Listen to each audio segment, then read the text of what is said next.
நீங்களே ஏறிக்கன்னு சொன்னாங்க சொல்லாவ 2 பேரும் சேர்ந்து. இல்லை, நான் ஏறவும் மாட்டேன், நீங்கள் இறங்கவும் மாட்டீர்கள். இப்படியே வசியத்து செய்து கொண்டு வசியத்தில் என்ன சொன்னார்கள் தெரியுமா? லஅல்லக தமுர்ரு அலா கப்ரி, நீங்கள் திரும்பி வரும்போது என்னுடைய கபரை பார்க்கலாம் என்று சொன்னார். அதற்கு மாதை அனுப்பி வைக்கிறார்கள். தீனை பரத்துவது முக்கியம். ரசூலுல்லாஹி ஸல்லல்லாஹு அலைஹி வஸல்லம் என்று பெற்றுக்கொண்ட தீனை பரத்துவது முக்கியம். நான் ரசூலுல்லாஹ்வுக்கு பக்கத்திலேயே இருக்கிறேன் என்று சொல்லுவதை விட சோதர்களே, தீனை பரத்துவது மகா முக்கியம். இங்கே ஒரு ஞாபகம் வந்து விட்டது சொல்லி விடுகிறேன். ரசூல் மதீனாவிலே அடங்க பெற்றால் பக்கைய கரக்கத், மதீனாவிலே இருக்கிற கபரிஸ்தான் பக்கைய கரக்கத், அது ஜன்னத்துல் பக்கை என்றும் சொல்லுகிறோம். பக்கைய கரக்கத் அந்த இடத்துக்கு பெயர். கபரிஸ்தான் எங்கும் அப்படியே தான் இருக்கிறது. அங்கே யார் அடங்கப்பெறுகிறார்களோ அவர்களுக்கு ரசூலுல்லாஹ்வுடைய ஷஃபாத் கட்டாயம் கிடைக்கும் என்று ஹதீஸிலே வந்திருக்கிறது. இதனாலே மதீனாவிலே போய் அந்த கபரிலே அடங்கப் பெறுவது என்பது வாழ்க்கையிலே கிடைக்கக்கூடிய மாபெரும் நசீப், மாபெரும் நசீப். ஆனால் எல்லா வேலைகளையும் விட்டுவிட்டு, தீனுடைய வேலையை விட்டுவிட்டு, தாவத்துடைய பிரச்சாரத்தையும் விட்டுவிட்டு, நன்மைகளை போதிப்பதையும் விட்டுவிட்டு, அம்ர் பில் மஅரூஃபையும் விட்டுவிட்டு, நஹி அனில் முன்கரையும் விட்டுவிட்டு போய் அங்கே கபரிஸ்தானிலே ஒரு மனிதன் உட்கார்ந்து கிடந்த அந்த கபரிலே அடங்கினால் அவருக்கு ஷஃபாத் கிடைத்து விடுமா? ஒருவர் சொன்னார், தான் கனவிலே கண்டதாக சொன்னார், எழுதியிருக்கிறது வரலாறுகளிலே. மதீனாவுக்கு வெளியே வேறொரு நாட்டிலே அடங்கப்பட்ட சிலர் அவர்களுடைய கபரிலே இருந்து அவர்கள் எடுக்கப்பட்டு மதீனாவிலே கொண்டு போய் அடக்கப்படுகிறார்கள். மதீனாவிலேயே அடங்கப்பட்ட சிலர் அங்கிருந்து எடுக்கப்பட்டு வெளியே இங்கோ அடக்கப்படுகிறார்கள்.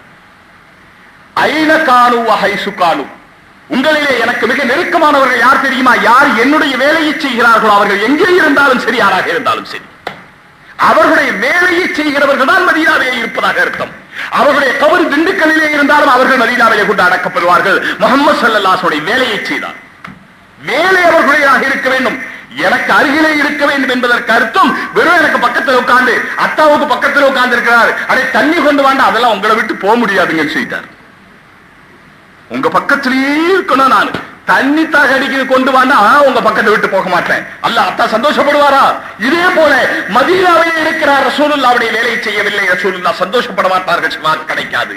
இங்கே இருக்கிறார், ஆனால் முஹம்மது ஸல்லல்லாஹு அலைஹி வஸல்லம் வேலை செய்கிறார், அவர் மதீனாவிலே அடங்கப்பட்டவராக கருதப்பட்ட ரசூலுல்லாஹ்வுடைய ஷஃபாத் கிடைக்கும்.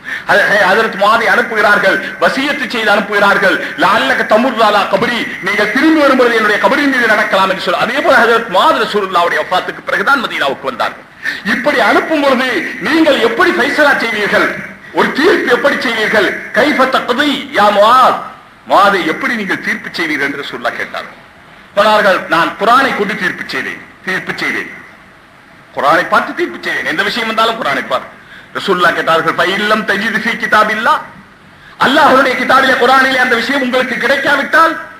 சொன்னார்கள், பிசுன்னத்தி ரசூலில்லாஹ், நாயகமே தங்களுடைய சுன்னத் இருக்கிறது, தாங்கள் காட்டிய வழி இருக்கிறது, அதை கொண்டு தீர்ப்பு செய்வேன். கேட்டார்கள், ஃபஇல்லம் தஜித், அந்த சுன்னத்திலும் உங்களுக்கு கிடைக்காவிட்டால்? குர்ஆனிலும் ஒரு விஷயம் கிடைக்கவில்லை, சுன்னத்திலும் கிடைக்கவில்லை. சொன்னார்கள், அஜித்தஹிது வலா ஆலு, அஜித்தஹிது வலா ஆலு, நான் என்னுடைய அறிவை கொண்டு யோசித்து குர்ஆன் ஹதீஸிலிருந்து எடுத்து, குர்ஆன் ஹதீஸிலிருந்து என்னுடைய ஹதீஸை அறிவை கொண்டு யோசித்து நான் தீர்ப்பு செய்வேன், அது எந்தவித குறைவும் செய்ய மாட்டேன், நான் குர்ஆன் ஹதீஸிலிருந்து எடுப்பேன் சொன்னார். இதுதான் இஜ்திஹாதுக்கு அடிப்படையான ஹதீஸ் என்று கருதப்படுகிறது. அந்த இஜ்திஹாதுக்கு மார்க்கம் அந்த அனுமதி தந்திருக்கிறது. அப்படி இஜ்திஹாது செய்யக்கூடாது என்று சொல்லி இருந்தால் எந்த காலத்திலே குர்ஆன் ஹதீஸுடைய தீர்ப்புகள் முடிந்து போயிருக்கும். இந்த இஸ்லாமின் படி இஸ்லாமை நடைமுறைப்படுத்த முடியாமல் போயிருந்திருக்கும். ஆனால் குர்ஆன் ஹதீஸை கொடுத்துவிட்டு இஜ்திஹாதுக்கும் ரசூலுல்லாஹ் அனுமதி தந்தார்கள். வெறும் அனுமதி தரவில்லை, கையெடுத்து துஆ செய்தார்கள்.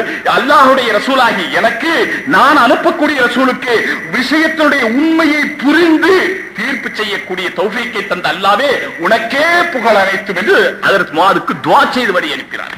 எனவே குர்ஆன் ஹதீஸுடைய அடிப்படையில் இஜ்திஹாது செய்வதற்கு அன்றே ரசூலுல்லாஹ் அனுமதி தந்திருக்கிறார்கள். இங்கே ஒன்றை கவனிக்க வேண்டும். ஃபஇல்லம் தஜித் என்று ரசூலுல்லாஹ் சொன்னார்கள், குர்ஆனிலே நீங்கள் பெற்றுக் கொள்ளாவிட்டால்.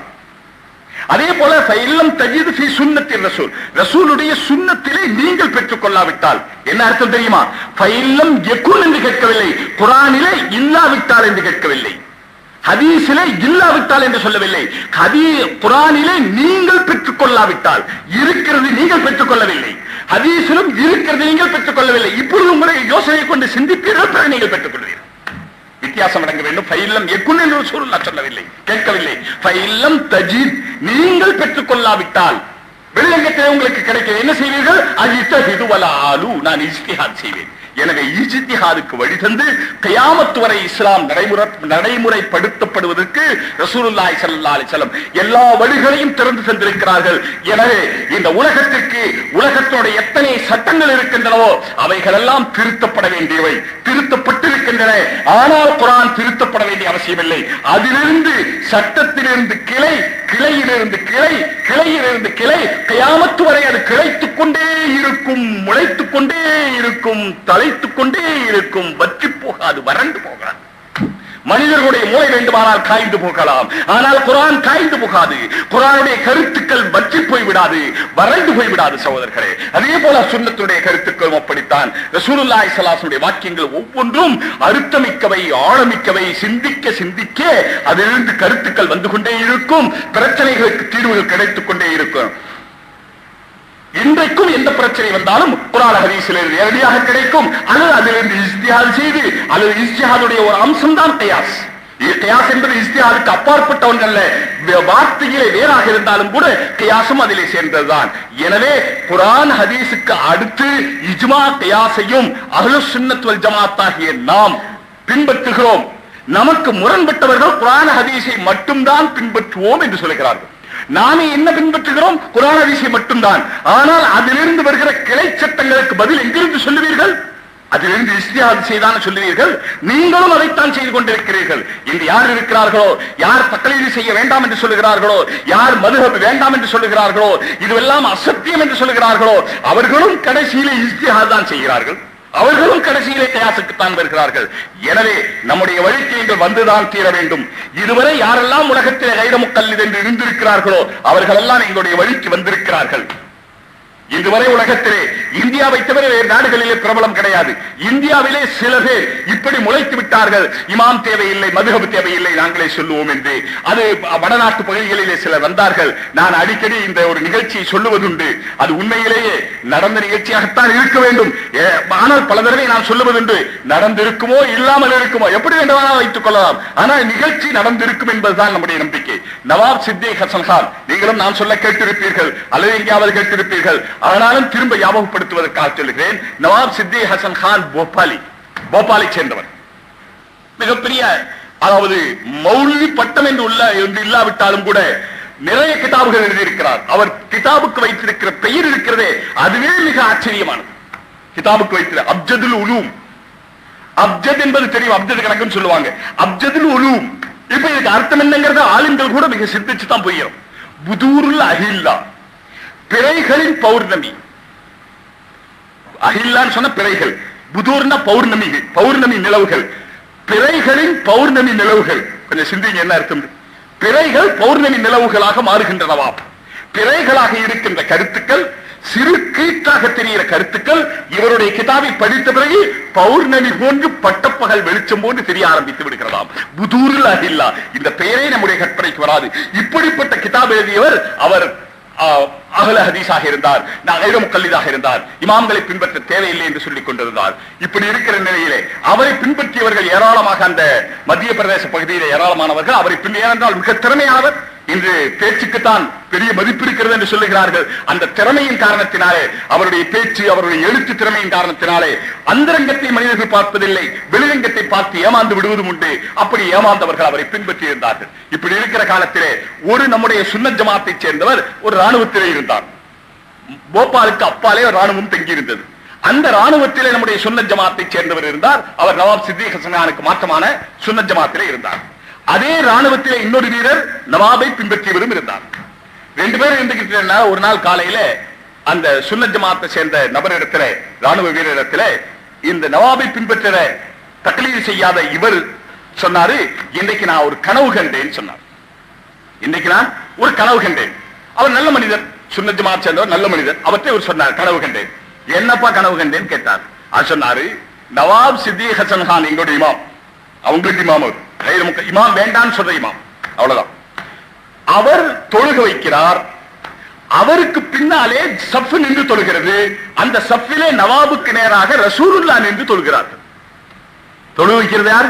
நவாப் சாப், கைர முக்கல்லித், இமாமை பின்பற்றாதவர். பின்னாலே நின்று தொழுகிறது யார்? ரசூலுல்லாஹி ஸல்லல்லாஹு அலைஹி வஸல்லம். இப்ப இந்த ராணுவத்தில் இருந்த அந்த சுன்னத் ஜமாத்கார் கேட்டா, அப்படியே கனவு கண்டீங்க? ரசூலுல்லாஹ் நவாபுக்கு பின்னால் என்று சொல்கிறாரா? அப்படியா? அப்படியே கனவு கண்டீங்க? ஆமா. நிஜமா சொல்லுங்க, அப்படியே கனவு கண்டீங்க? ஆமா. இவருக்கு ரொம்ப சந்தோஷம். யாருக்கு? இந்த நவாபை பின்பற்றியவருக்கு நம்ம நவாபுடைய அந்தஸ்து ரொம்ப உயர்ந்துருச்சு. எவ்வளவு உயர்ந்துருச்சு? ரசூலுல்லாஹ்வே பின்னால் நின்று சொல்கிறாங்க. ரசூலுல்லாஹ்வே நவாபுக்கு பின்னால் நின்று சொல்கிறார். நவாபுடைய அந்தஸ்து எவ்வளவு உயர்ந்தாரு. திரும்ப திரும்ப அவர் சொல்றார், திரும்ப திரும்ப அவர் கேட்கிறாரு, அப்படியே கண்டீங்க? அப்படியே கண்டீங்க? நீங்க அப்படி கண்டிருக்க முடியாது. அல்ல அப்படிதான் கண்டேன். இவருக்கு ரொம்ப சந்தோஷம் ஆயிடுச்சு. சொன்னார், நீங்க அப்படி கனவு கண்டிருந்தால், அந்த சுன்னத் ஜமாத் சேர்ந்தவர் சொன்னார், அப்படி கனவு கண்டிருந்தால் உங்களுடைய நவாப் நீங்கள் கனவு கண்ட நேரத்தில் இறந்து விட்டார். இவருக்கு ஆச்சரியமா போச்சு. என்ன தொழுக வச்சார் நான் சொல்றேன், நீங்க மௌத்தா போயிட்டார் சொன்னீங்க. இல்ல அப்படித்தான் சொன்னார். இப்படி பேசிக்கிட்டு இருக்கிற கொஞ்ச நேரத்திலேயே தகவல் வந்துருச்சு, நவாப் மௌத்தாயிட்டார். அவர் சொன்ன தாபீர் சரி. இப்ப கனவுக்கு தாபீர் இருக்கா இல்லையா, தாபீர் சொல்ல முடியுமா இல்லையா அப்படின்னு ஒரு தலைப்பு இருந்து ஒரு நேரத்தில் பேசலாம். இப்ப நேரம் இல்ல, சீக்கிரம் முடிஞ்சிடும், 9 போகுது. இவருக்கு ஆச்சரியமா போச்சு. இவர்கிட்ட கேட்டார், எப்படிங்க இந்த தாபீர் சொன்னீங்க? அவர் சொன்னார், எப்படியோ நான் சொன்னது சரியாயிடுச்சா இல்லையா, அவங்க நவாப் மௌத்தா போயிட்டாரா இல்லையா? ஆமா மௌத்தாயிட்டார். ஒரு நாள் கேட்டுக்கிட்டே இருந்தார், மறுநாள் கேட்டுக்கிட்டே இருந்தார். இப்ப விட மாட்டேங்கிறார். நீங்க எப்படி இந்த தாபீர் சொன்னீங்க? நான் சொல்றேன் நவாப் தொழுக வச்சார், பின்னால் ரசூலுல்லாஹ் சொல்றாங்க. நீங்க சொல்றீங்க நவாப் மௌத்தா போயிட்டார். இந்த கனவுக்கு தாபீருக்கு என்ன சம்பந்தம்? ஒரு சம்பந்தம் புரியல. நீங்க இப்படி சொல்றீங்களே. கடைசி விடாப்பிடியாக அவர் கேட்டதனால சொன்னார், பாருங்க ரசூலுல்லாஹ்வுக்கு முன்னால என்னமாவது ஒன்னு இருக்கிறதா இருந்தா, ஒரு மனிதர் இருக்கிறதா இருந்தா மையத்து தான் இருக்கணும், ரசூலுல்லாஹ் ஜனாஸா தொழுது இருக்கணும். ரசூலுல்லாஹ்வுக்கு முன்னால ஒருத்தர் நிக்கிறதா இருந்தால் நீங்க வந்து இப்படி பார்த்திருக்கீங்க, இப்படி பார்க்கணும், அவ்வளவு வித்தியாசம். ரசூலுல்லாஹ்வுக்கு முன்னால ஜனாஸா தான் இருக்கும், முன்னால ஜனாஸா வச்சு ரசூலுல்லாஹ் தொழுவாங்க. அதனாலதான் அப்படி சொன்னேன். இப்ப சொல்லுங்க, இது உண்மை. இது போல இமாமை பின்பற்ற வேண்டாம் என்று சொல்லுகிறவர்கள் ஏதோ நம்முடைய நாட்டுக்கு பிடித்த வியாதி, நம்முடைய நாட்டுக்கு ஏராளமான வியாதி. 50 வருஷத்துல, அதாவது இந்த கடைசி 10 வருஷத்துல 20 வியாதி புதுசா வந்திருக்கு. இந்த கடைசி 10 வருஷத்துல 20 வியாதி இந்த நாட்டில் மட்டும் புதுசா வந்திருக்கு. இப்ப டொங்கு காய்ச்சல் சமீபத்தில் கேள்விப்பட்ட பாருங்க, அது கூட அப்படித்தான். மெட்ராஸை, அதுக்கு பேரே மெட்ராஸை, மெட்ராஸ்ல தான் உற்பத்தி ஆட்சி போட்டிருக்கு. அதுக்கு மெட்ராஸை ஒரு கூலிங் கிளாஸ் போட்டு யாரையாவது பார்த்தா அவருக்கு வந்துருதான். வருதோ வரலையோ பார்க்கறதுக்கே பயம். இப்படிப்பட்ட நிகழ்ச்சிகள் ஏராளமாக. இனி உற்பத்தி, உலகத்தில் உற்பத்தி ஆயிருக்கிற வியாதி இதுக்கு அளவே இல்லை. இப்படி இந்தியாவிலே ஏராளமான வியாதி, உலகத்துக்கு ஏராளமான வியாதி.